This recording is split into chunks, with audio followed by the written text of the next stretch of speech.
తమిళనాడు పోలీసుల తమాషా ఎట్లున్నదంటే బాధితుల బాధ రక్షక భటులకు బాధ అట్లా సినిమా లెక్క అయిపోయిందట.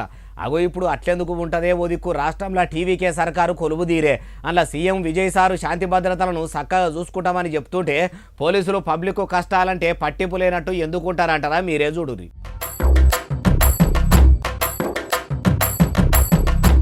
5-6 దినాల బట్టి తమిళనాడు రాష్ట్రం అంతా కూడా 10 ఏళ్ల బాలిక ముచ్చట మాట్లాడుతుంటే తమిళనాడు పోలీసులు మాత్రం బాలిక గురించి పెట్టిన ప్రెస్ మీట్లా మరి బుడ్డపిల్ల ముచ్చటనేనా అని బుద్ధి లేకుండా ఇట్లా ఈకలు పక్కపక్కల దుకాణం తెరిచిర్రట. మూతి పనులు మొత్తం మిగిలిచ్చి మరీ నవ్వుకుంటురట. ఇక వీళ్ళ అసలు రూపం బయటపడి ప్రెస్ మీట్ పెట్టినామనే సోయి కూడా లేకుండా నవ్వుతున్న ఈ పోలీసులు పబ్లిక్ పానాలు ఏం కాపాడతట్టున్నారని సోషల్ మీడియాలో తమిళనాడు పోలీసుల మీద ఎత్తి 7 దోషుల మన్ను వస్తురట. ఇసొంటి పోలీసు యంత్రాంగం పెట్టుకొని సీఎం విజయ్ సారు రాష్ట్రాన్ని చక్కదనం ఎట్లా చేస్తాడని కామెంట్ల మీద కామెంట్లు పెట్టుకుంటా టీవీకే పార్టీకి సురుకులు గట్టిగానే పెడుతుర్రట. ఈ ముచ్చటరికైనా సీఎం సార్ ఊరుకుంటాడా? వెంటనే ఏం చేసిండంటే 3 పోలీస్ ఆఫీసర్లను సస్పెండ్ కూడా చేసిండట.